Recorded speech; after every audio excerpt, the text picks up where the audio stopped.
삼성전자 실적 잘 나왔어요. 그리고 제일 중요한 거, 그러니까 그 HBM4부터는 삼성전자는 현재로서는 아직 해볼만하다. 4분기도 실적은 LNF가 가장 선방할 거라고 해요. 왜냐면 테슬라 때문에 LNF 주가가 90% 가까이 올랐습니다. 테슬라의 모델 Y 주니퍼가 잘 팔리고 있거든요. 10월달, 11월달 잘 버티면 12월달부터는 중저가 전기차 신차가 나옵니다. 이제. 그러면 그때는 또 한 번의 반전 계기가 있을 것 같아요. 저는 포스코 퓨처엠을 가장 양극재 업체 중에 좋게 봅니다. 당장 포스코 퓨처엠 사라는 얘기는 아닌데 신규로 2차 전지가 아예 없으신 분들한테는 포스코 퓨처엠 모아가는 전략은 저는 괜찮다고 보고요. 근데 이미 난 2차 전지 많이 갖고 있어. 근데 물타기 할 거야. 그건 절대 반대입니다.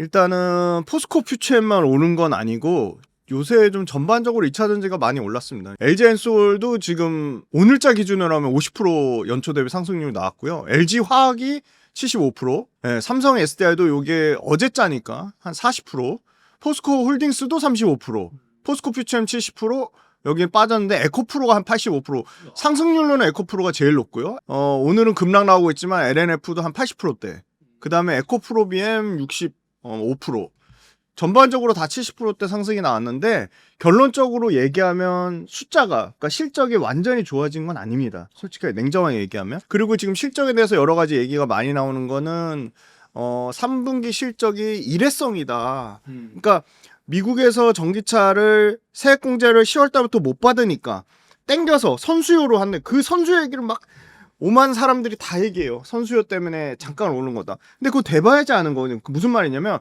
10월 달에 선수요가 없어도, 그러니까 소위 말하는 세액공제가 없어도 미국에서 중저가 전기차가 많이 팔릴 수 있어요. 그건 모르는 거예요. 왜냐면 지금 당장 테슬라의 모델 Y 주니퍼가 잘 팔리고 있거든요. 회복이 되고 있어요 지금.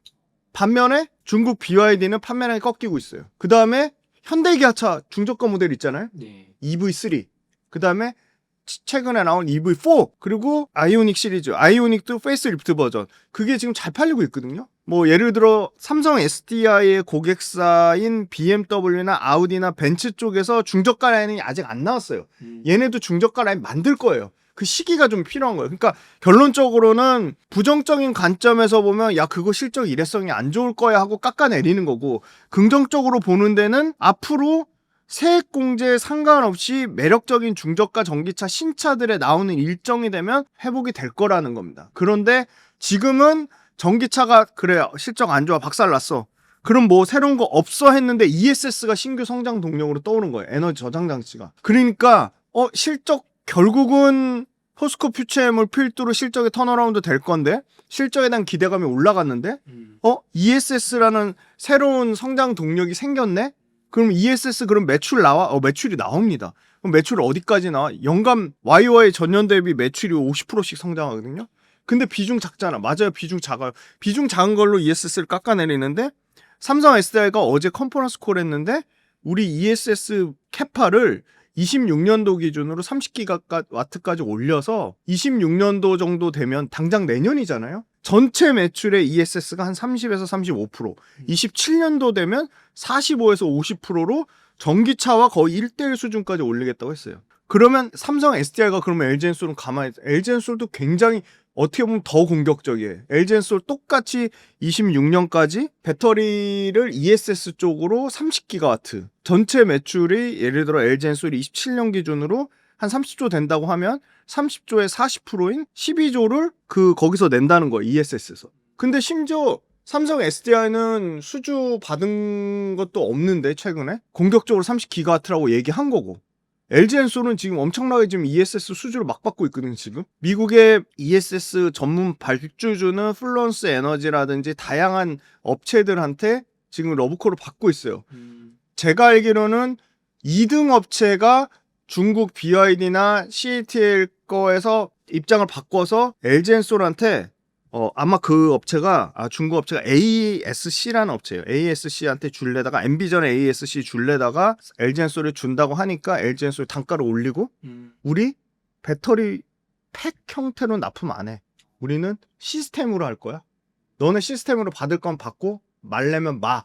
이렇게 세게 나와서 플루언스 에너지가 뒤로 한 발짝 빼졌거든요. 그래서 그 물량이 플루언스 에너지가 아마 삼성 SDI에 줄 것 같아요. 중국에 다시 못 주니까. 그러니까 결론적으로는 ESS 신규 성장 동력이 야 이거 기대감 얘기하지만 숫자가 찍히겠구나. 그럼 언제 찍혀? 내년하고 내후년 26년 27년에 폭증한다는 거예요. 왜냐? 26년도 내년 정도 되면 ESS 중국 거의 관세가 58.7%가 때려박으니까 가격 경쟁력이 상당히 많이 떨어져요. 중국산 ESS가. 미국에서 중국산을 규제하든 안 하든 가격 경쟁력이 떨어지면 ESS는 좋은 거 쓰려고 안 하거든요. 저가 쓰려고 하거든요.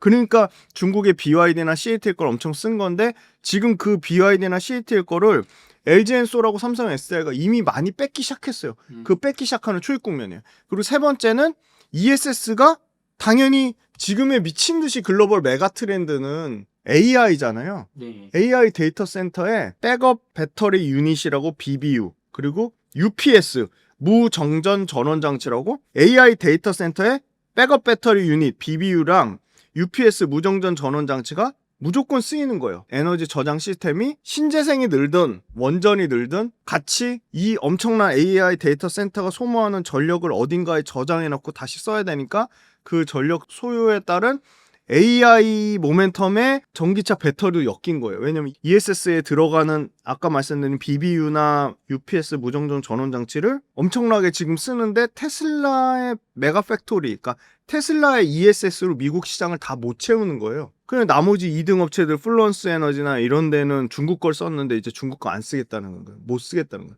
가격도 비싸고 미국에서 규제한다니까.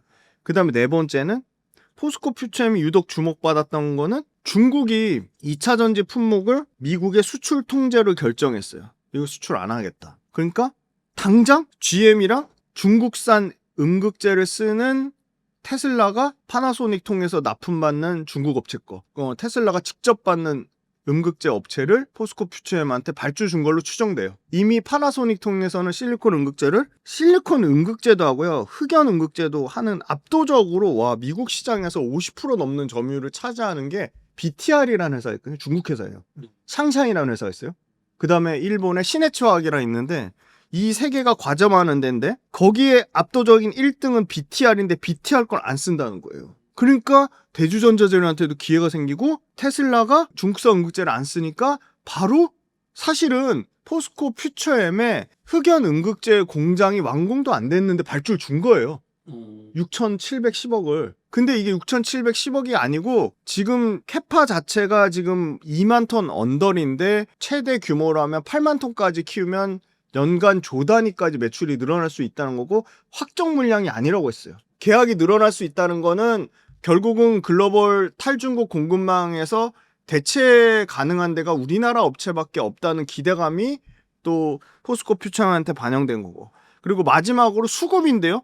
수급에 어떤 순환이 있었습니다. 조선 좋은 거 알겠고 방산 좋은 거 알겠고 원자력 좋은 거 알겠어. 반도체 국거네요. 왜냐면 반도체 뒤에서 말씀드리겠지만 뭐 삼성전자 하이닉스 몰빵이니까 외국인이.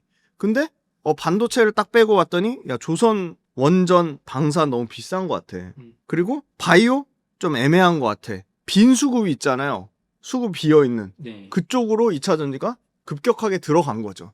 근데 2차 전지 급격히 들어갔는데 외국인이 사니까 기관이 따라 사기 시작한 거예요. 그러니까 외국인 기관 수급이 최근 한 달 동안 고르게 2차 전지가 다 좋아졌어요. 그러면서 추세가 완전히 하향 추세였는데 가장 먼저 딱 돌아선 게 LG 화학이 돌아섰고요. 그 다음에 포스코 퓨처엠이 돌아섰고 그 다음에 LG 엔솔이 돌아선 거예요. 그러니까 추세가 바뀌니까 상승 추세로 되니까 여기저기서 이제 2차 전지에 대해서 좋은 얘기를 하고 뭐 긍정적인 얘기를 하고 앞으로 시장 전망도 밝게 보고 하는 거죠. 그래서 증권사 목표가가 최근에 올라간 이유는 실적 추정치를 26년도 거, 27년도 거, 28년도 거, 29년도 거, 30년도 거, 과거에는 2030년도 거까지 땡겨가지고 목표가를 막 2배 이상 올려잡고 했는데 지금 이제 현실적으로 이제 26년, 27년도 거로 잡았는데 26년, 27년도에 ESS란 모멘텀이 없었는데 그게 새로 들어온 거예요. 근데 생각보다 그게 큰 거예요. 물론 전기차 전체 시장 대비 ESS는 아직 20% 정도니까 그게 더 커지겠죠. 왜냐면 AI 데이터 센터 앞으로 계속 좋아지면 ESS 계속 같이 가는 거예요. 그냥 같이 1+1 투트랙 개념으로. 그러면 ESS가 얼마나 커질 거냐 보면 현실적으로는 전기차 시장이 예를 들어 850조다. 전체 글로벌로. 그럼 ESS가 한 400조 시장은 될 것 같아요. 350조에서 400조 시장은 될 것 같아요. 왜냐면 미국에서 미국 시장만 80기가와트에서 2030년까지 190기가와트까지 키운다 했거든요. 미국 시장만. 근데 보세요. ESS는 미국만 필요한 건 아니잖아요. 유럽도 필요해요. 맞아요. 유럽도 데이터 센터 지어요. 중동도 데이터 센터 지어요. 아시아도 데이터 센터 짓습니다. 그러니까 이게 야 AI랑 붙을 수 있는 모멘텀이 있어 없어 그걸 다 따지다 보니까 끝에 결국은 ESS까지 온 겁니다. 그래서 결론적으로는 턴어라운드 기대감, 수급의 선순환, ESS 에너지 저장 장치라는 신규 성장 동력. 네 번째는 미국의 탈중국 공급망에 대한 경쟁력이 있는 업체가 국내밖에 없다. 요 네 가지가 다 맞물려서 올라갔고 실적은 3분기 실적을 일시적으로 보고 있지만 결과는 나와봐야지 안다. 그래서 10월달 판매 데이터가 아마 제가 다음 달쯤 나오게 되면 그때는 10월달 판매 데이터를 말씀드릴 수 있을 것 같아요. 지금 10월달 데이터가 지금 10월 아직 진행 중이잖아요. 네. 데이터가 없어요. 그래서 모두가 지금 2차 전지를 나쁘게 얘기하시는 분들은 야 9월달에 전기차 미리 선주문해서 땡겨서 판 것 때문에 10월달 데이터 다 박살날 거야. 레포트에도 다 그렇게 돼 있거든요. 그러니까 이제 진짜 10월달 데이터가 예상보다 엄청 선방하잖아요. 그러면 주가가 안 빠지고 굉장히 강하게 버틸 수 있을 것 같고요.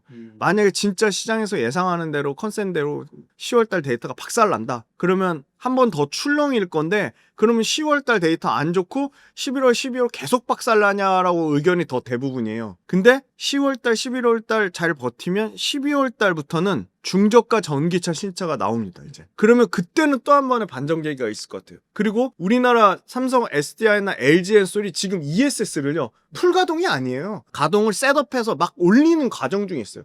그럼 올해 한 12월달 정도 되면 ESS 가동률이 쫙 올라올 것 같아요. 그러면 이제 영업 레버리지 효과가 붙으니까 상대적으로 지금의 ESS 받는 것보다 상당히 ESS 매출 비중이 유의미한 숫자로 최소한 뭐 15에서 20% 정도까지는 올해 연말 12월 정도 되면 올라올 것 같고요. 그 안에 저는 중국산 ESS를 배제하는 새로운 ESS 계약들이 나올 것 같아요. 일단 당장 국내에서 신재생에너지 연계라고 해가지고 국내 ESS 산업을 키우려고 정부에서 한 1조 정도 발주를 주는데 8개의 프로젝트를 진행하는데 이 중에 6개를 삼성 SDI가 삭스리할 것 같아요. 그래서 최근에 삼성 SDI 주가가 좋은 이유가 그런 우리나라 정부에서 ESS 발주 주는 그 모멘텀도 삼성 SDI에 좀 엮여 있지 않나.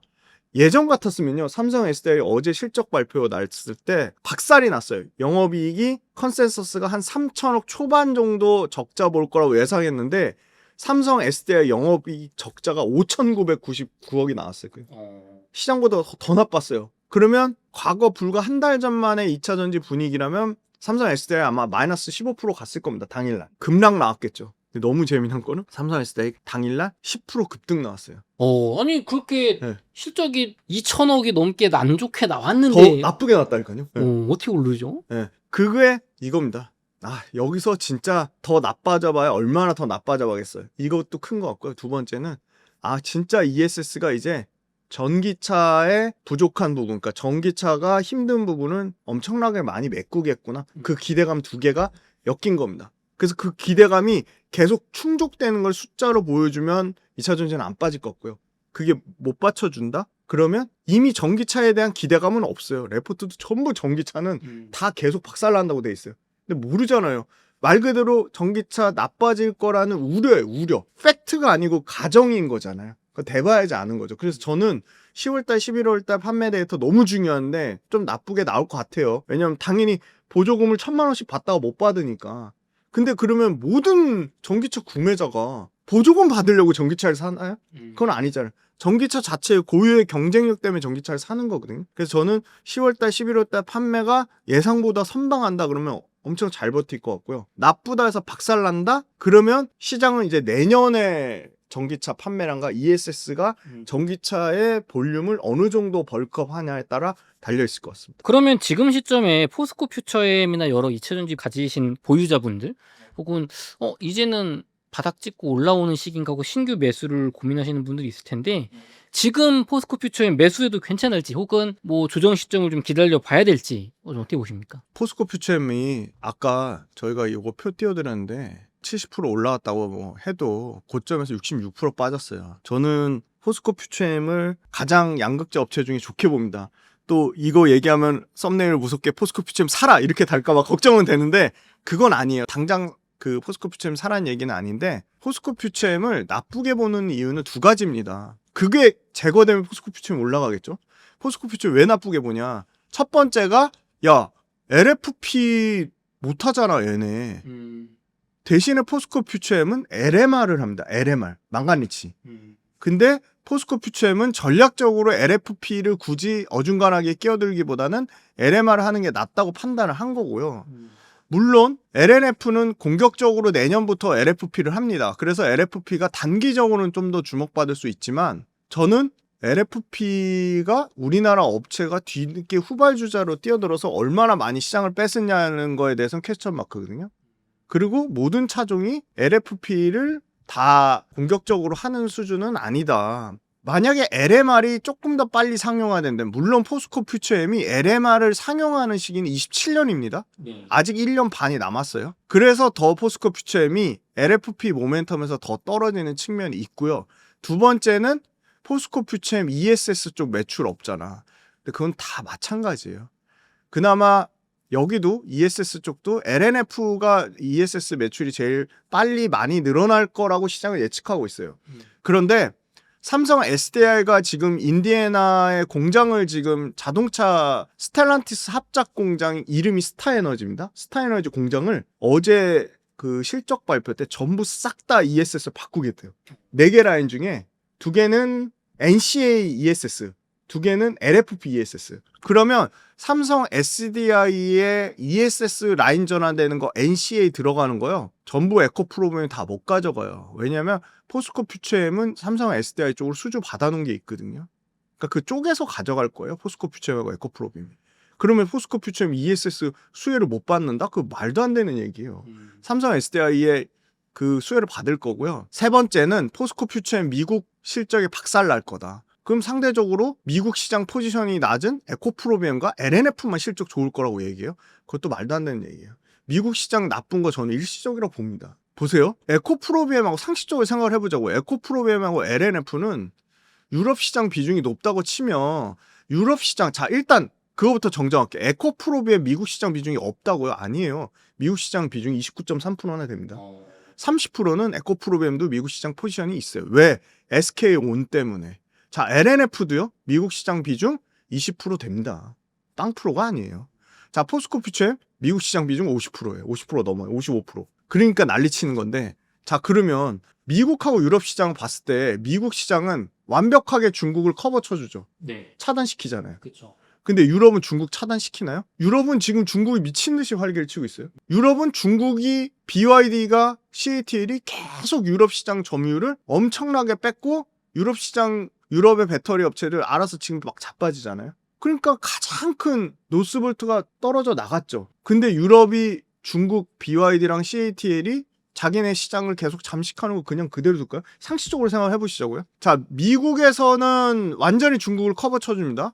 유럽은 중국이 활개치게 냅둡니다. 그래서 유럽이 지금 발등에 불 떨어져가지고 지난번에도 와서도 얘기했을 거예요. 유럽에서는 그래도 우리는 중국에서 유럽 차 많이 파니까 약간 그걸 용인해 주는 것 같아요. 근데 지금 상황이 완전 바뀌었어요. 중국에서는 중국산 자국차가 많이 팔리죠. 유럽차 많이 안 팔려요. 제가 데이터 봐도 그래요. 그나마 중국에서 그나마 잘 버티는 게 유럽산 중에 스코다라고 하는 저가차. 스코다는 아시겠지만 스텔란티스가 인수한 스텔란티스 하위 브랜드 중에 하나입니다. 그 정도 잘 팔리고 테슬라가 잘 팔리죠. 그럼 없어요. 유럽차. BMW 유럽에서 중국에서 엄청 많이 팔릴 것 같죠. 그렇지 않아요. 예전 같지 않아요. 아우디 박살났어요. 벤츠 박살났어요. 그러니까 중국이 이제 자국차를 쓰니까 자국차 많이 타니까 안 타는 거예요. 그러면 에코프로빔이나 LNF는 유럽 시장에서 중국 업체들한테 점유율이 계속 지금 뺏기고 있죠. 실제로. 그러니까 쉽지 않은 거예요. 그나마 에코프로비엠은 좋은 얘기가 나오는 거는 헝가리 데브레첸 공장이 오픈되면 중국 거 배터리 업체가 에코프로비엠의 헝가리 공장을 이용할 가능성이 높다는 기대감이에요. 그러니까 중국이 자체 유럽에서 공장을 캐파가 안 되고 중국도 공장 짓는 게 에코프로비엠보다 더 속도가 늦으니까 에코프로비엠 발주를 준다는 건데 결론적으로 얘기하면 유럽이 훨씬 더 치열한 시장이다. 중국한테 더 힘든 시장인데 유럽 시장의 포지셔닝이 높다고 에코프로비엠이나 LNF 실적이 좋다? 미국 시장은 전기차 판매량이 급락하니까 포스코 퓨처엠이 나쁘다? 그 논리가 맞지가 않는다. 생각해 보시면 오히려 미국이 완벽하게 중국을 차단해주는 시장이 더 안전하지 않을까요? 경쟁이 엄청나게 치열한 유럽 시장에서 판매량이 올라간다? 그럼 유럽 차가 잘 팔려야 되잖아요.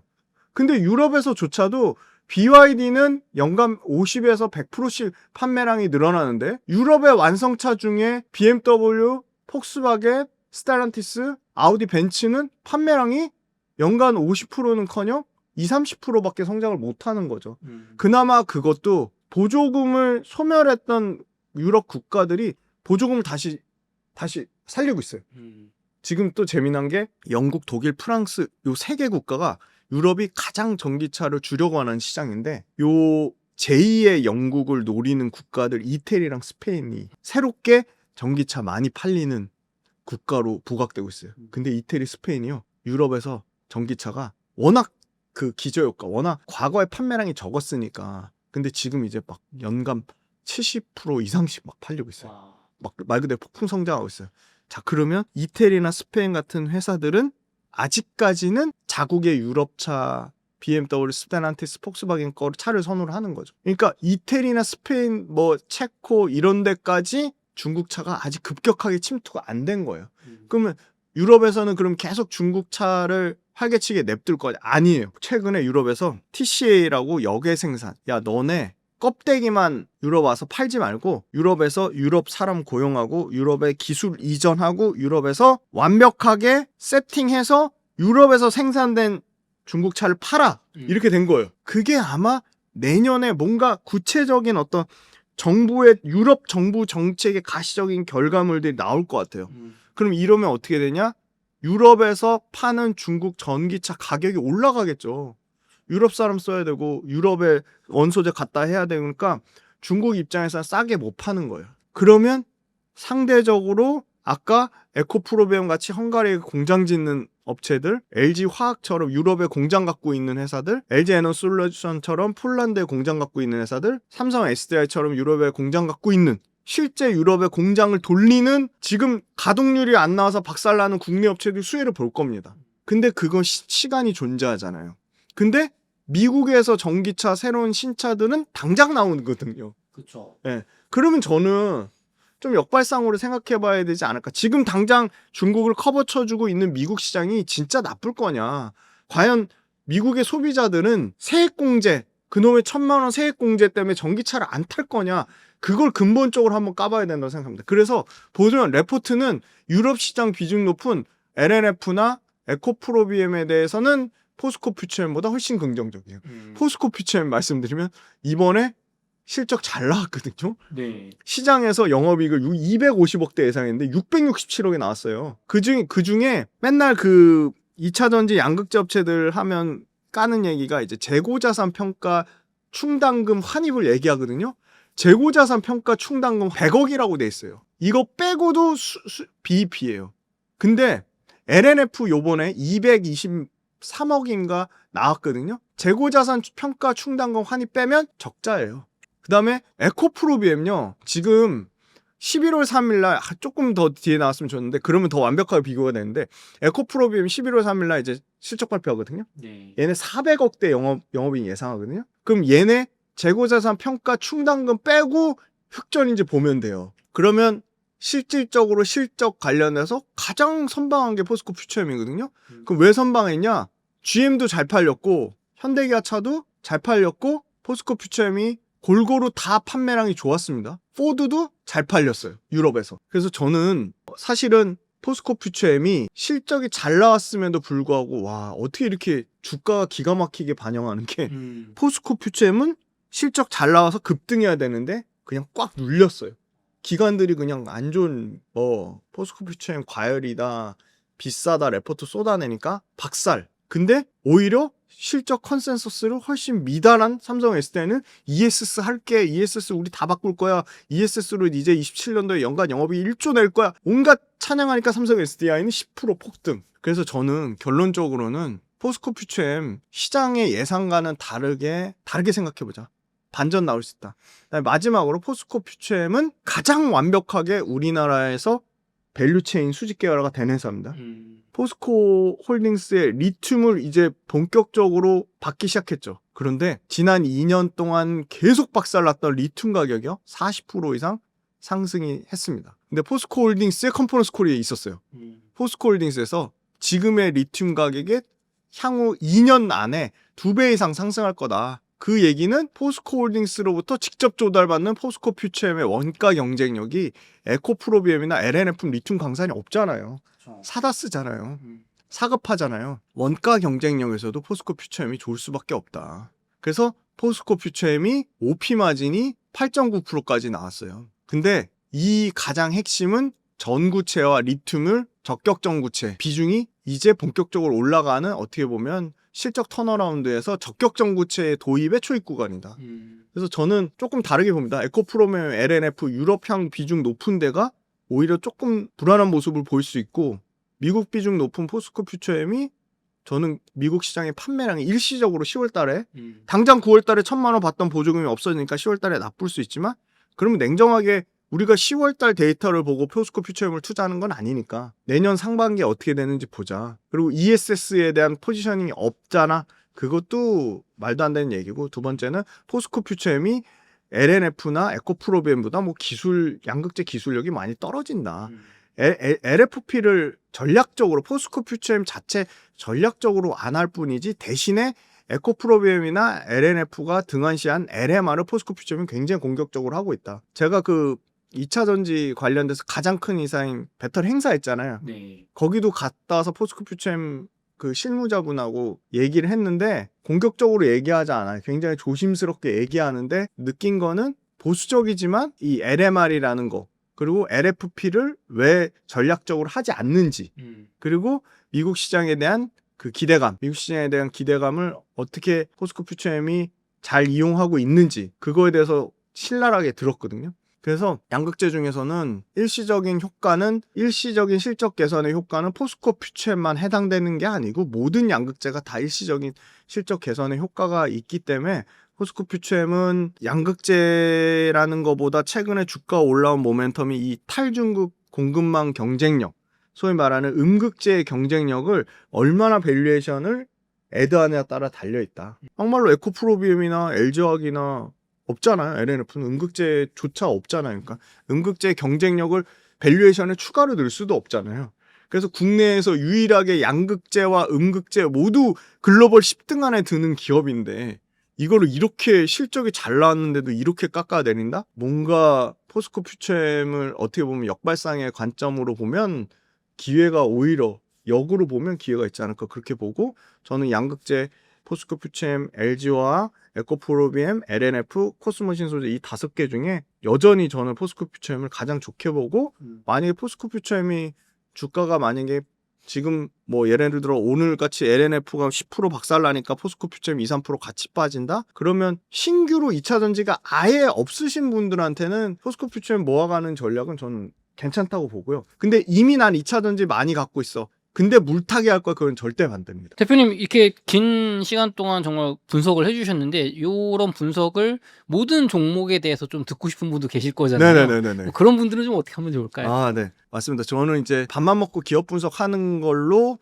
사실은 제 모든 시간을 다 할애를 하고 있고요. 유료 구독 모델을 작게 운영하고 있습니다. 빌리언스 캠퍼스란 유료 구독 모델을 통해서 2차 전지뿐만이 아니라 전 섹터를 다 다뤄드리고요. 그 후기 같은 거 보시면 이탈률이 제가 알기로는 한 2, 3%밖에 안 되거든요. 그만큼 만족도가 높고 저하고 매일매일 소통하고 피드백 하실 수 있어요. 그래서 전 섹터를 다루니까 시장의 주도주는 놓치지 않고 다 공부를 하니까 그 빌리언스 캠퍼스라는 유료 구독 모델 많은 관심 부탁드리고 오셔서 한 번씩 경험해 보시면 너무너무 좋을 것 같습니다. 대표님, 2차 전지 회사들이 오늘 조금 조정받는 것 같지만 주가도 그래도 연초에 비하면 많이 올라와 있고 관심도도 많이 올라온 것 같아요. 관심도도 좀 올라왔습니다. 예, 주요 양극재 회사들 기업 상황과 호재 상황 좀 분석 부탁드리겠습니다. 네, 일단은 포스코 퓨처엠 말씀드렸고 그 다음에 이제 코스모신 소재 가장 규모가 작죠. 코스모신 소재 같은 경우는 꾸준히 공급을 늘렸습니다. 생산 캐파를 늘렸고요. 올해 아마 연간으로 치면 원래는 코스모신 소재 캐파가 연간 생산 캐파가 2만 캐파입니다.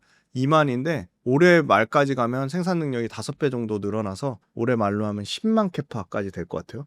그럼 10만 캡하면 지금의 양극재 가격 기준으로 하면 이제 킬로그램당 27불에서 30불 정도로 보면 매출이 이제 3조 사이즈까지 커지는 거죠. 대략적으로 양극재 가격 빠진 것까지 고려하면. 근데 여기도 실적은 잘 나올 것 같아요. 왜냐면 여기는 일단 고객사 물량이 조금 이연된 부분도 있는데 코스모신 소재 같은 경우는 전기차 몰빵이 아니고 여기는 이제 파워트리라고 해서 전동공구나 소형 IT 부품에 들어가는 게 있거든요.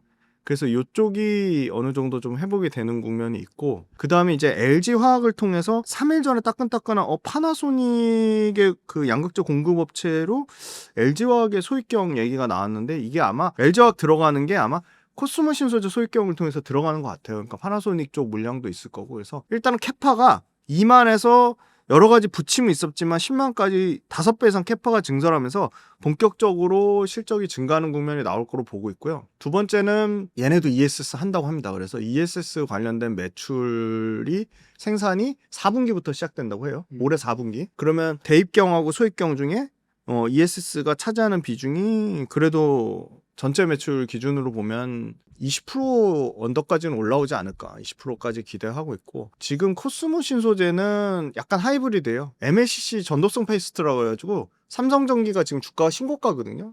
전장용 MLCC 쪽에 들어가는 MLCC 전도성 페이스트가 매출이 폭증하고 있습니다. 그래서 MLCC 필름도 좋고 양극재도 지금 조금 회복되는 국면에 있고 그래서 아마 생산 캐파 가동률을 뭐 대략적으로 내년 정도는 이제 업황 회복이 되면서 가동률 100%까지는 안 올라갈 것 같고 27년도가 한 90%대까지 가동률 올라온다고 보면 연간 매출 사이즈는 코스모신 소재 같은 경우는 아직 양극재 매출이 1조도 안 되거든요. 근데 아마 아까 말씀드린 10만 캐파를 풀캐파로 돌린다고 하면 3조까지 올라오는 거고 근데 이게 3조인데 가동률 80% 그리고 가동률 나온 게 전부 불량률이 하나도 없을 수는 없으니까 거기에 80% 그러면 한 0.64죠? 그러면 한 1조 8천억 정도.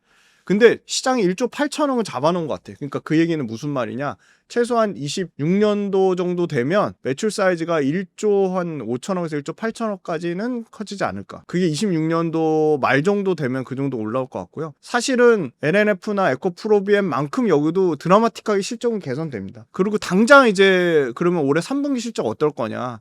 3분기 실적이 그렇게 좋지는 않더라고. 왜냐면 얘네가 ESS뿐만이 아니라 전기차 쪽 주문 물량이 3분기에서 4분기로 이연된 측면이 있어요. 그래서 올해 3분기 실적은 흑자 전환하는 정도, 뭐 5억에서 10억 정도로.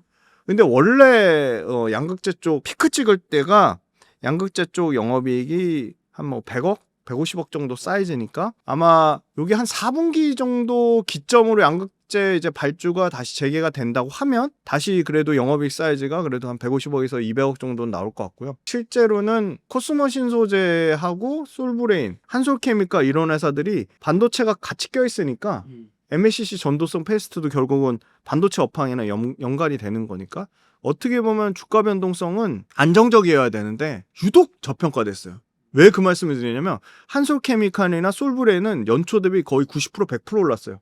반도체 업황이 껴있다는 이유로. 네. 근데 코스모신 소재는 제가 제 유튜브에서도 다뤄드렸는데 삼성전기가 거의 100% 올랐거든요. 근데 삼성전기 MLCC가 잘 팔리면 MLCC 이형 필름 전도성 페이스트가 잘 될 수밖에 없잖아요. 네. 삼성전기 물량이 제일 많으니까 코스모신 소재. 그거를 하나도 주가를 반영 못했습니다. 그냥 2차 전지 업황 납부돼서 그것만 영향을 받았어요. 그래서 결론적으로 저는 뭐냐면 순수하게 양극재 모멘텀만 보면 압도적으로 포스코 퓨처엠이 좋아 보이지만 하이브리드 업체 중에 반도체를 끼고 있는 업체 중에 가장 못 올랐다. 아까 말씀드린 솔브레인 한솔케미칼 연초 대비 100% 넘게 올랐고요. 심지어 SKC 그러니까 동박을 만드는 회사인데 반도체 쪽 소재도 하는 SKC도 엄청나게 올랐고요. 그 다음에 이 롯데에너지 머티리얼즈 반도체 쪽도 소재도 하면서 OLED 소재도 하면서 2차전지 동박 소재도 하는데 얘네도 30% 올랐는데 코스머신 소재 보시면 18%밖에 못 올랐어요. 주가 더 빠져가지고 15%대예요. 저는 가격적인 측면으로 어느 게 매력적이야. 그러면 당연히 압도적으로 코스머신 소재가 매력이 있고, 그럼 코스머신 소재는 2차전지 모멘텀만 받을 수 있는 건 아니고 삼성전기의 MLCC 모멘텀을 받아야 되는데 전혀 그게 반영이 안 돼 있다. 그래서 포스코 퓨처엠이 실적에 대한 개선, 드라마틱 폭은 가장 클 건데 주가 가격적인 측면으로 보면 조금 더 포스코 퓨처엠보다 부담이 없는 코스머신 소재가 탑2, 1등 포스코 퓨처엠, 2등 코스머신 소재 이렇게 보시면 좋을 것 같고, 에코프로빔이나 LNF보다 코스머신 소재가 더 매력적이야? 전 더 매력적이라고 봅니다. 왜냐하면 에코프로빔이나 LNF는 이미 캐파가 많이 올라온 상태에서 성장률 자체가 올라가려면 에코프로빔 18만 캐파에서 여기서 50%의 성장률이 나오려면 9만 톤의 캐파가 늘어나야 되는 거고요. 코스머신 소재는 올해 연간 10만 톤의 캐파니까 5만 톤만 늘어나도 캐파가 50% 증가하는 그런 사이즈가 됩니다. 그러면 에코프로빔이나 LNF는 반도체의 모멘텀이 없잖아요. 근데 ESS는 아까 코스머신 소재에서도 밝힌 거에 따르면 에코프로빔 LNF 못지않게 ESS 쪽 매출을 늘리겠다는 거거든요. 코스머신 소재는. 그러니까 저는 상대적으로 너무 이게 저평가돼 있는데, 심지어 반도체가 같이 캐시카우에 들어가 있는 하이브리드 업체인데도 다른 하이브리드 대비 너무 철저하게 소외됐다. 그래서 상대적으로 LNF 에코프로빔보다는 코스머신 소재를 좀 봐야 된다고 보고 있고요. 포스코 퓨처엠은 기간 수급이 들어오면서 최근에 연기금 쪽에서 계속적인 매수세가 들어오고 있고요. 그러면 예를 들어 연기금이나 보험이나 그다음에 소위 말하는 투신, 장기성 물량이 2차전지 중에 좀 저평가된 거 없어? 주가 덜 오른 거 없어? 찾을 때 좀 코스머신 소재를 볼 것 같아요. 그렇게 말씀드릴 수 있을 것 같고, 그다음에 어제 실적 나왔죠. 진짜 따끈따끈한 LNF를 좀 말씀드려볼게요.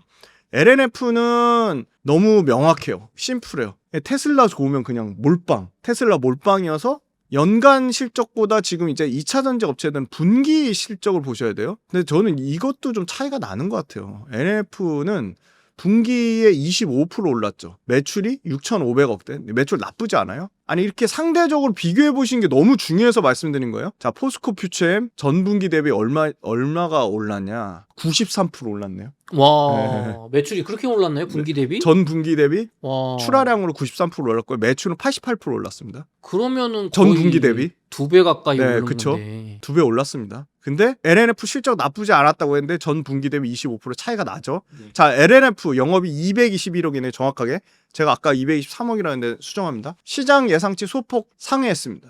자, 여기는 하이니켈도 잘 팔았고 미드니켈도 잘 팔았어요.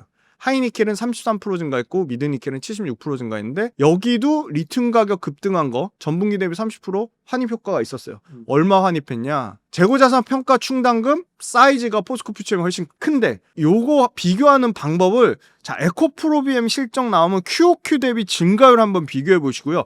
재고자산 평가 충당금 뺀 실제 BEP인지를 또 확인해 보세요. 자, 재고자산 평가 충당금 포스코 퓨처엠 2배입니다. 234억이 환입됐어요. 물론 8개 분기만에 흑자 전환했어요. 그리고 판가도 생각보다 되게 덜 빠졌어요. QOQ 대비 마이너스 5%밖에 안 빠졌어요. 그러면 저 234억을 뺀 적자냐 흑자냐? 적자예요, 적자. 234억 빼면. 근데 여기는 테슬라의 유럽 판매가 회복되면서 연간 가이던스를, 포스코 퓨처엠은 연간 가이던스 제시를 안 했거든요. 우리는 40% 정도는 달성 가능할 것 같아요. 연간으로. 올해 연말까지 다 해서. 그럼 굉장히 선방하는 거죠. 그리고 테슬라 유럽 판매가 회복되면서 테슬라에 들어가는 요 니켈이요 95% 들어간다는 얘기예요. 니켈 95%는 LNF랑 에코프로비엠밖에 없어요. LNF가 기술력이 가장 좋다고 합니다. 테슬라의 중국향이 살아나면 LNF NCMA 95가 잘 팔릴 수밖에 없다. 그래서 NCMA의 비중을 70%까지 확대했고, NCMA 90%, 니켈 90% 함량까지도 NCMA 95로 다 바꾼다고 해요. 그래서 결론은 테슬라 잘 팔리면 LNF가 가장 부각받고 LNF가 계속 좋을 건데, 그러면 4분기는 어떨 거냐라는 걸 봤을 때 4분기도 실적은 LNF가 가장 선방할 거라고 해요. 왜냐면 테슬라 때문에. 그리고 LNF가 저는 숫자도 숫자지만 일단은 당장 LFP 앞으로 엄청나게 줄어들려면 LMR이 빨리 나와야 되는데 LMR이 빨리 안 나온다고 하잖아. 아까 27년 얘기했잖아요. 그래서 결국은 LMR 나올 때까지, LMR이 폭풍 양산될 때까지 LFP 계속 쓸 건데, 우리나라 양극재 중에 ESS LFP도 LNF가 제일 빠르다고 하고, 전기차용 LFP도 LNF가 제일 빠르다고 해요.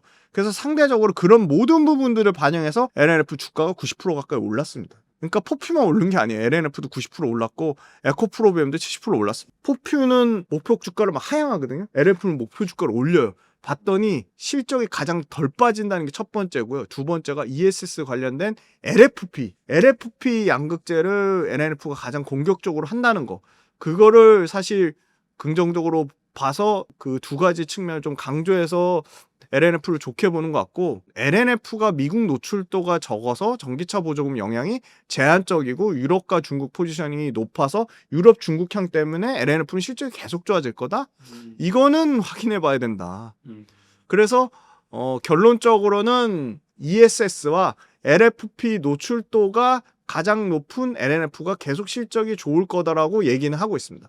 그래서 LNF가 지금 유독 4개 양극재 업체 중에 가장 주목을 받고, LNF는 26년도에 6만 톤을 추가해서 국내 셀 3사에 모두 공급을 한다고 하는데, 포스코퓨처엠은 이미 셀 3사에 모두 공급하고 있고요. 에코프로비엠도 삼성, SDI랑 SK온 공급하는데 LG엔솔만 못 들어가고 있거든요. 근데 에코프로비엠도 LG엔솔 내년쯤에는 좀 들어가지 않을까, 그런 기대감이 있고, LFP 전기차도 LNF가 가장 빨리 27년도에 납품한다고 하니까 그 기대감이 있는 것 같아요. 그래서 결론적으로는 시장에서는, 양극재단에서는 포스코퓨처엠이랑 에코프로비엠은 부정적으로 보고 있고, 근데 LNF는 테슬라가 계속 제일 좋을 거니까 테슬라 빨 때문에 LNF를 좋게 보는데, 저는 테슬라가 판매량이 계속 좋을지는 좀 더 지켜봐야 될 것 같고, LFP 관련돼서도 얼마나 마켓쉐어를 LNF가 정말 가져갈 거냐, 그것도 좀 더 확인을 해볼 필요가 있을 것 같고, 중요한 건 테슬라 시장은 저는 앞으로는 계속 다른 완성차 업체들이 계속 점유율을 뺏어가는 시장이 되는 게 좀 합리적이지 않을까. 왜냐면 테슬라가 중저가 차 포지셔닝이 잘 돼 있는 게 아니고, 테슬라도 어떻게 보면 고가 차종, 비싼 차종에 속하거든요. 네. 그래서 LFP의 어떤 강력한 성장 드라이브가 나오려면 테슬라의 저가 차종 모델 2라고 하거든요. 모델 2가 빨리 나와야 된다. 모델 2가 벌써 1년 늦어졌거든요. 근데 아마 모델 2가 요번에 테슬라 이제 실적 발표 때는 모델 2 얘기가 안 나왔어요. 그래서 아마 다음 실적 분기 때 한 번 더 모델 2가 뭐 정말 빠르면 뭐 내년에 나온다든지 어떤 그런 게 나오면 LNF도 더 주가의 탄력도가 있을 것 같고, 저는 여전히 유럽과 북미향 양극재 판매 업체들의 그 지역별 구분보다는 제일 중요한 건 얼마나 고객사가 많이 다변화돼 있냐, 얼마나 리스크가 커요. 테슬라 단일 고객사만 있다는 게 장점보다는 저는 단점 쪽이 더 크다고 보고 있고요. 고객사를 가장 많이 갖고 있는 게 포스코퓨처엠입니다. 그래서 이렇게 상대적으로 비교해 보시면 좋을 것 같고, 에코프로비엠은 LNF보다는 고객사가 다양한데, 왜냐면 현대기아차도 있고, 그 다음에 삼성 SDI란 고객사도 있고, 근데 에코프로비엠 같은 경우는 가장 큰 데를 못 들었죠. LG엔솔. 그게 치명적인 약점이다. 네, 그렇게 말씀드리겠습니다. 대표님, 삼성전자가 1월 달에 5만 전자, 4만 전자 간다고 이재용 회장님의 경영 능력에 대해서 성토하는 그런 분위기가 있었는데, 지금 10만 4천 원까지 올라와 있거든요. 코스피 4천 돌파의 1등 공신인데요. 삼성전자 왜 이렇게 많이 오르는 겁니까? 이재용 회장님이 최근에 최초로 과거 이건희 회장 주식 보유액을 넘어섰다고 합니다. 이 역대급이래요. 20아마 한 2, 3조 될 겁니다. 이사님 요거 보시면 삼성전자랑 삼성전자 우선주 10월달 한 달 동안, 한 달입니다. 10월 한 달 만입니다. 6조 넘게 샀죠. 삼성전자랑 삼성전자 우선주 그냥 몰빵이에요. 그냥 하이닉스는 없습니다. 이거를 또 한번 새롭게 외국인 기관 합산 말고 외국인만 봤어요. 여기도 5조 넘죠. 6조 가까이 되죠. 삼성전자 우선주 몰빵입니다. 삼성전자 개별 표인데요, 외국인이 사거래일을 제외하고 한 달 내내 사고 있어요. 자, 기관 역시 사거래일 제외하고 한 달 내내 사고 있습니다. 최근에 10만 원을 돌파하니까 기관에서 막 팔아요. 네. 보험에서 팔고 투신해서 좀 팔고 판적 연기금도 꾸준히 사다가 좀 팔아요. 한 달 동안 6조 샀는데 6조를 다 팔진 않아요. 일부 파는 겁니다. 똘똘한 개인이 생각보다 많이 안 팔죠. 야 9만 구조대 왔어? 10만 구조대 왔어? 8만 구조대 왔어? 그러니까 결론적으로 얘기하면 모두가 해피한 상황이잖아요. 갑자기 증권사에서 목표가를 막 올립니다. 지금 외사 JP모건이나 골드만삭스나 모건스탠리가 막 목표가를 13만 원, 14만 원까지 올려요. 국내 증권사 목표가도요. 이사님 이게 14만 5천 원까지 올라왔어요. 지금 가격에서도 40%더 간다는 거예요. 진짜요? 네. 근데 너무 소외됐어요. 삼성전자가. 왜? 지금 많이 올랐어요. 연초 되면 한 80% 올랐어요. 하이닉스 몇 프로 오르는지 아세요? 하이닉스 3배 이상 오른 걸로 알고 있습니다. 오늘 또 급등 나오는데요. 오늘 아. 또 올라요 지금. 야. 오늘 한 8% 올라요. 네. 240% 올랐어요. 삼성전자 85% 올라면 그러면 하이닉스 그러니까 아 좋아 HBM 그래 너네 1등인 거 알겠는데 이렇게 벌어지는 게 맞나요? 삼성전자 85% 오르고 하이닉스 240% 오르면 2배 넘게 차이 나잖아요. 그렇죠. 전 그건 아닌 것 같거든요. 저는 하이닉스가 떨어지든지 삼성전자가 더 올라가든지 그럴 것 같아요. 그러니까 결론은 외국인 기관 수급이 받치고 있다. 근데 그 수급이 안 빠지고 있다는 거고요. 삼성전자 실적 잘 나왔어요. 실적을 쪼개보면 메모리, 데이터 센터 쪽으로 디램하고 낸드가 모두 좋았습니다. 출하량도 늘어나고 판가도 올라갔습니다. 시스템 LSI 사업부, 파운드리 2분기 연속으로 매출이 증가했는데요. 적자가요 엄청나게 줄어들어요. 적자 얘네가요 파운드리가 연간이 아니에요. 분기에 2조씩 적잖아요. 그럼 곱하기 4하면 8조잖아요. 네. 이게 얼마까지 줄은지 아세요? 올해 이제 4분기 실적 나오면 파운드리 적자가 아마 700억대. 흑전은 아닌데 2조 적자에서 700억대. 근데 내년 되면요 흑전 예상하고 있어요. 저는 엄청난 모멘텀이라고 봅니다. 삼성전자 파운드리 접는 게 낫다는 얘기도 있었거든요. 맞아요. 아 근데 감사하게도 진짜 테슬라가 구사일생 해줬죠. 근데 그 보세요. 테슬라 그러면 22조 8천억 수주 주고 그냥 끝낼까요? 제 말은 테슬라 쪽으로도 추가 수주 나올 가능성도 있지만 TSMC 파운드리를 목배에서 애타게 기다리고 있는 글로벌 빅테크들이 TSMC 가격도 비싸게 받아 계속 기다려야 돼 너무 짜증나는데 어디 대안 없냐? 야 삼성 파운드리 요번에 테슬라 수주 받았대. 야 근데 테슬라 거 수율 잘 나온대. 가동률 지금 빵빵하게 계속 올라가는데 지금 테슬라 거가 물론 뭐 일론 머스크가 우리 공장 가까우니까 가서 매번 지켜보겠다고 하지만 그러니까 일론 머스크 때문에 불량 나기도 쉽지 않을 것 같아. 그죠? 두 눈 시퍼렇게 뜨고 지켜보고 있으니까. 야 그러면 야 우리 삼성 파운드리에 좀 발주를 줘볼까? 그 얘기가 계속 나올 것 같아요. 저는. 심지어 애플의 이미지 센서 CIS도 삼성 파운드리가 가져가기로 했고 TSMC가 고객을 더 받고 싶어도 풀캡하기 때문에 못 받아요. 그래서 저는 삼성 파운드리가 드라마틱하게 살아나면 삼성 파운드리만 좋은 게 아니고 시스템 LSI, 비메모리 반도체 쪽도 좋다. 그 다음에 휴대폰이요?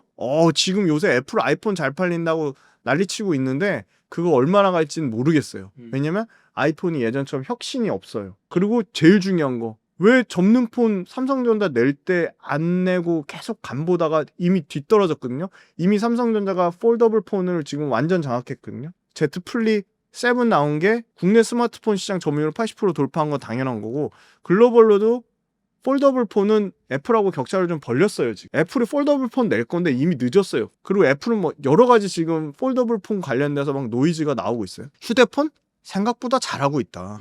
그 다음에 삼성전자 제일 중요한 거는 HBM에서 완전히 주도권을 뺏겨서 HBM 축수고 있는데 일반 디램과 낸드가 지금 가격이 막 올라오는 거예요. 저는 일반 디램과 낸드 아직까지 휴대폰 안 팔리고 PC 안 팔려고 나쁠 줄 알았는데 AI 데이터 센터에서 모든 비싸게 전부 HBM을 깔 수 없다는 거예요. HBM이 전력 어마어마하게 잡아먹고 발열 문제도 있고 HBM이 너무 그러니까 HBM이 예를 들어 루빈 CPX라는 루빈 차세대 베라루빈 시스템으로 갈 때 HBM을 다 안 쓰고 HBM의 일부는 GDDR7으로 바꿀 수 있네. 그러니까 HBM하고 GDDR7을 투트랙으로 가자. 그러니까 GDDR7보다 더 떨어지는 일반 데이터 센터. 그러니까 AI 서버하고 일반 서버는 GDDR7 대신에 그냥 옛날 하드디스크 드라이브 심지어 아마존 웹 서비스가 AWS가 하드디스크를 몰빵으로 사재기를 해서 저장 장치도 필요하니까 하드디스크를 가져가니까 하드디스크 값 HDD가 폭등하고 그럼 하드디스크의 대안이 낸드거든요. 그러니까 낸드 가격이 같이 올라간 거예요. 그러면 세계 최강 디램과 낸드 회사는 삼성전자거든요. 하이닉스가 아니라. 그러니까 디램과 낸드 가격이 올라가니까 범용 디램과 낸드 계속 좋아지는 거 맞아? 내년까지는 계속 좋대. 내년까지 가격 안 떨어지네. 뷰가 완전 다 바뀐 거예요. 뭐 JP 모건이랑 막 이런 데서 그거 얘기했잖아요. 모건 스탠리도 그렇고 반도체에 겨울이 온다 했다가 레포트를 다 바꾼 이유가 일반 D램과 낸드의 가격이 올라가고 있다. 그런데 일반 D램과 낸드가 계속 공급이 적을 수밖에 없는 게 HBM이 너무 캐파를 많이 잡아먹으니까 HBM 계속 삼성전자도 HBM만 늘리겠다고 해. 하이닉스도 HBM만 늘리겠다고 해. 마이크론도 HBM만 늘리겠다고 해. 그러면 HBM 늘어난 만큼 일반 D램이나 낸드는 일반 D램 낸드 가격 올라간대. 일반 D램 낸드 빨리 공급 늘려야지. 못 늘리는 거예요.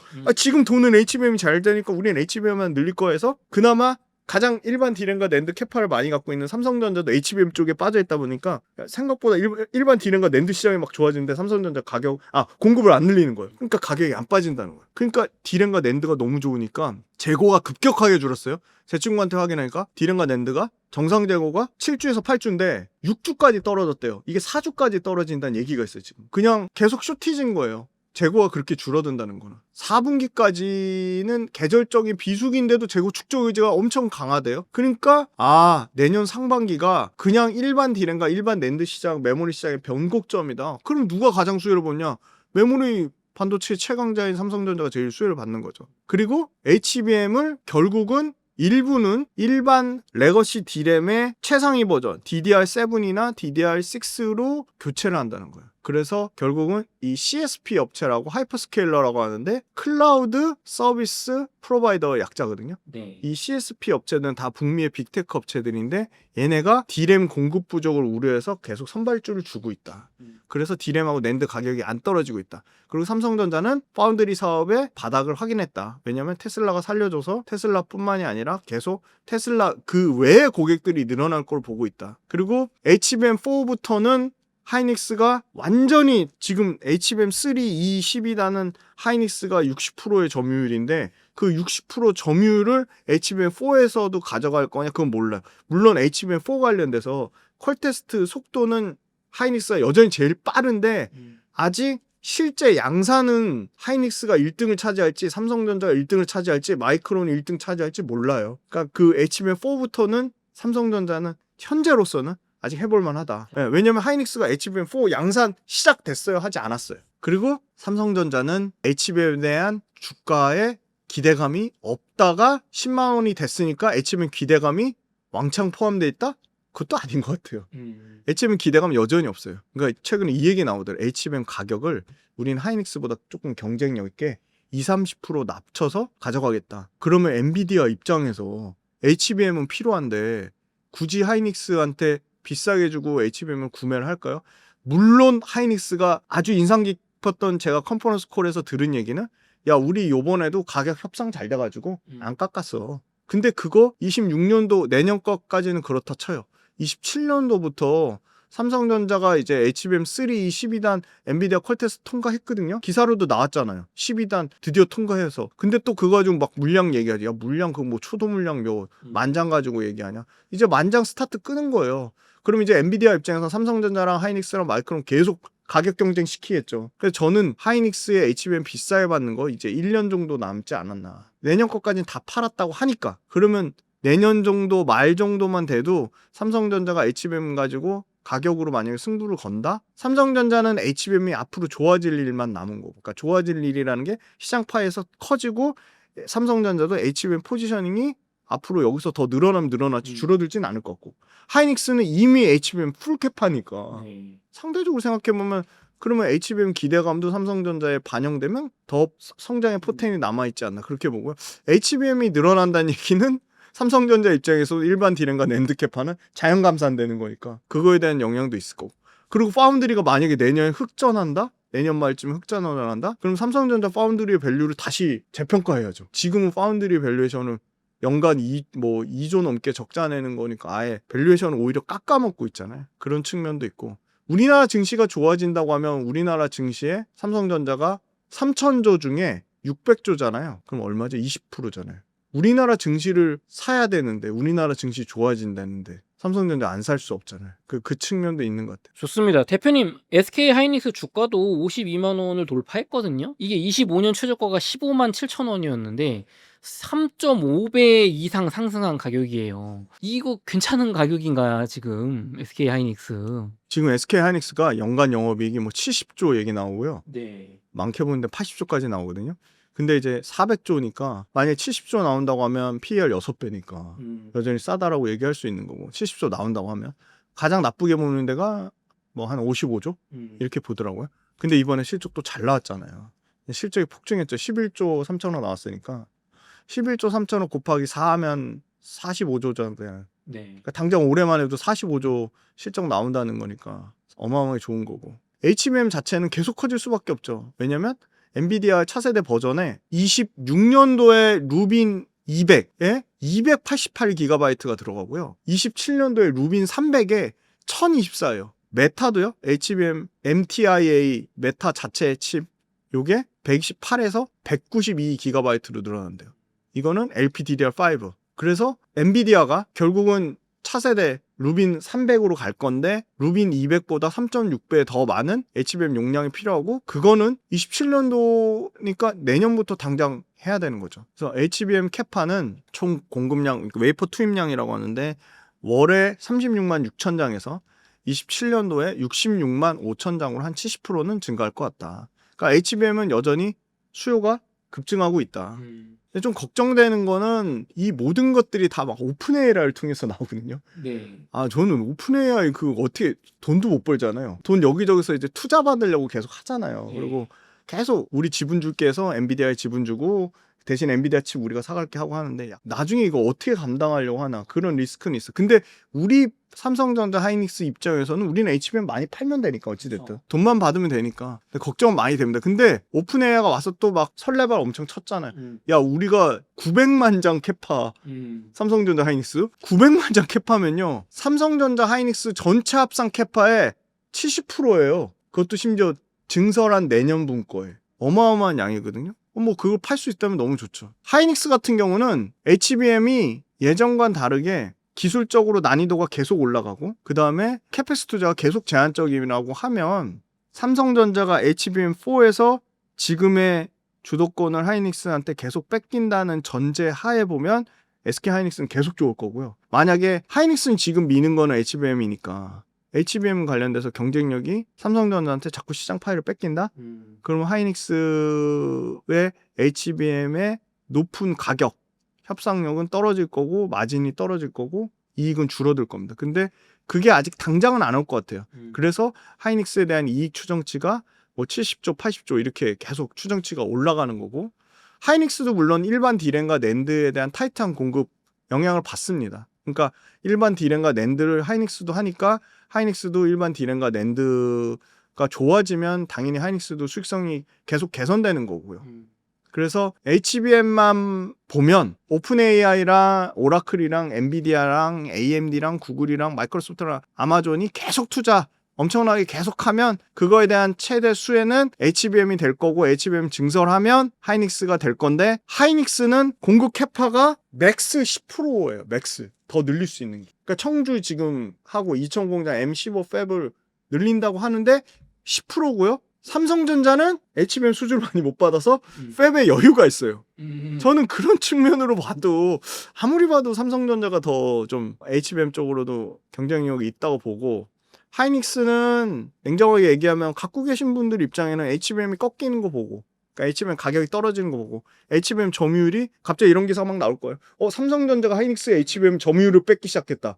삼성전자 HBM4 컬 테스트 통과했다. 이런 얘기가 나오면 하이닉스는 급격하게 떨어질 거고 삼성전자가 더 부각받을 건데 지금 아직 그런 상황이 되려면 시간이 걸린다고 보니까 일단은 하이닉스도 갖고 계신 분 입장에서 팔 이유는 전혀 없지만 지금의 예를 들어 반도체를 난 못 갖고 있는데 하이닉스가 너무 사고 싶다 하면 저는 많이 기다릴 것 같아요.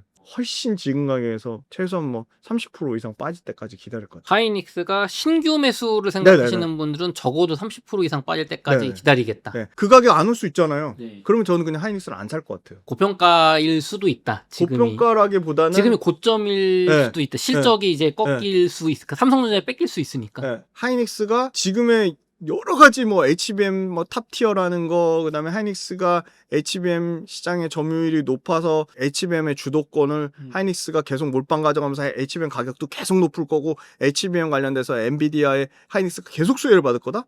그런 부분이 주가에 좀 녹여 있지 않나 그렇게 보고 있습니다. 그럼 반대로 삼성전자 같은 경우는 지금 많이 수익 구간 가셨을 텐데 2배 되신 분들도 많죠. 5만 원대 사신 분들은.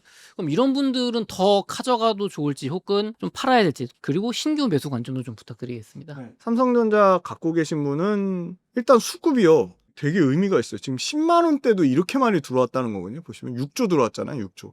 그럼 냉정하게 한번 생각을 해보시죠. 외국인 기관이 9만 원 후반부터 사서 10만 원대까지 계속 샀는데 이거를 11만 원에 팔려고 9만 원, 10만 원에 살까요? 외국인 기관이? 그럴 수도 있죠. 외국인 기관도 단타 치니까. 그죠. 10% 먹으려고 할 수도 있죠. 10% 먹으려고 할 수 있는데 그거보다는 조금 더 장기 그림으로 삼성전자 HBM 한다고는 하는데 기대감이 없네. HBM 실적이 안 나오네. 얘네 언제 HBM 실적 나오지? 야, 근데 일반 디램하고 낸드 좋잖아. 일반 디램하고 낸드는 삼성전자가 최강이잖아. 야, 근데 일반 디램하고 낸드 말고는 뭐 없어? 야, 삼성전자 파운드리 지금 테슬라 수주 받았고 애플 수주 받았는데 앞으로 삼성전자 파운드리 빅테크가 수주 좀 주지 않을까? 그리고 삼성전자 AMD 거 잘 받고 있는데 AMD도 지금 엔비디아 대항마로 막 얘기 나오면서 엔비디아 칩 말고 AMD 칩 막 늘리려고 하고, 야, 심지어 AMD도 오픈 AI랑 계약 맺었다며? 야, 그럼 AMD 거는 삼성전자 잘 받고 있잖아. 그 물량 안 늘어나 있어? 물량 늘어날 것 같아. 그럼 저는 증권사가 지금 외사도 그렇고 국내 증권사도 그렇고 삼성전자 목표가 계속 올리고 있거든요. 그러면 삼성전자가 영업이익이 어느 정도 날 거냐? 재밌어요. 막 삼성전자 영업이익을 하이닉스가 막 돌파한다는 얘기도 있고, 심지어 하이닉스가 시가총액 1등 간다는 얘기도 있고 막 그래요. 근데 자, 삼성전자가 지금 한 600조라고 봅시다. 그럼 600조라고 보면 삼성전자도 연간 영업이익 내년에 한 10조 예상하거든요. 20조? 그러면 휴대폰이 아무리 뭐 폴더블 폰이 뭐 판매가 떨어진다고 삼성전자는 매년 갤럭시 S 시리즈를 내잖아요. 내년에 이제 S26이 나오겠죠. 그러면 판매량이 올해 정도 수준만 유지하거나 올해보다 뭐 연간으로 한 자릿수 빠지더라도 휴대폰이 나쁘지 않고, 심지어 파운드리가 막 조 단위로 적자 까먹는 게 똔똔만 돼도 BEP만 돼도 그럼 이익이 엄청 개선되는 거거든요. 그래서 삼성전자도 이익 추정치가 올랐어요. 그러니까 70조에서 90조. 그러면 시총이 600조니까 PER로 하면 당기순이익 하지 말고 영업이익이 더 중요한 지표니까 시가총액을 영업이익으로 한번 나눠보세요. POR이라고 해요. 그냥 영업이익을 나눈 거, 프라이스를. 그래서 POR로 계산하면 시총 600조에 영업이익 70조 하면 한 8 정도 되는 거고요. 90조 하면 한 6 정도 되는 거예요. 우리나라 시가총액 1등인데 HBM 뿐만이 아니라 삼성전자는 파운드리도 있고, 그 다음에 일반 메모리 디램도, 일반 메모리 디램과 낸드 모두 최강이고, 이제 삼성전자가 이제 로봇 쪽도 키우거든요. 하드웨어로. 피지컬 AI. 휴대폰도 잘 팔죠. 저는 하이닉스만 밸류에이션이 싼 게 아니라 삼성전자 밸류에이션도 지금의 10만 원이 합당화되려면 연간 영업이익이 70조에서 90조 내는 사이즈가 되는데 그 정도 사이즈가 될 것 같아요. 왜냐면 지금 제일 안 좋았을 때 작년에 메모리, 일반 메모리도 안 좋고 휴대폰만 좋았거든요. 일반 메모리도 안 좋았고 그다음에 그것도 안 좋았잖아요. 파운드리도 안 좋았잖아요. 그 두 개가 회복되는 국면이라고 보면 삼성전자 실적이 올해보다는 내년에 드라마틱하게 개선될 거고, 만약에 26년도에 시장에 HBM 판도를 딱 뒤바꿔가지고 하이닉스의 어떻게 보면 절반 정도만 HBM 매출이 올라온다고 하면 완전히 이익 구조가 달라지는 그림으로 보는 거죠. 그래서 신규로 삼성전자 들어가시려고 하는 분은 단기적으로 지금 주가가 많이 올라와서 차익 실현 물량이 막 나올 거거든요. 차익 실현 물량이 나와서 주가가 빠진다. 그러면 조금씩 분할로, 오히려 저라면 하이닉스, 삼성전자 똑같이 빠지면 하이닉스는 더 빠질 때까지 기다릴 것 같고요. 삼성전자는 뭐 고점에서 한 15% 빠진다? 그러면 굉장히, 그러니까 삼성전자가 한 15% 정도, 15에서 20% 정도 빠진다 그러면 추세가 이탈된 게 아니고 좋은 기회라고 볼 것 같아요. 대표님, 긴 시간 동안 이렇게 인사이트 나눠주셨는데요. 오늘 말씀해주신 것보다 조금 더 깊게 그 김주현 대표님의 말씀을 통해서 공부를 좀 제대로 해보고 싶은 분들은 어떻게 하면 좋을까요? 빌리언스 캠퍼스라고 유료 구독 모델을 통해서 매일매일 시장에 소통하는 거를 글로 작성해드리고 유튜브에 없는 내용을 영상으로 일주일에 한 번씩 찍고 있고요. 그래서 2차전지 아니라 꼭 반도체가 아니라 다양한 주도 섹터를 같이 공부하고 실전 투자에 적용하고 싶으신 분들은 빌리언스 캠퍼스라는 유료 구독 모델 하시면 두세 분 식사하는 비싼 밥값 정도니까 그거 투자하셔가지고 좋은 투자 아이디어 같이 얻어가고 저하고 계속 이렇게 소통하시면 좋을 것 같고요. 네.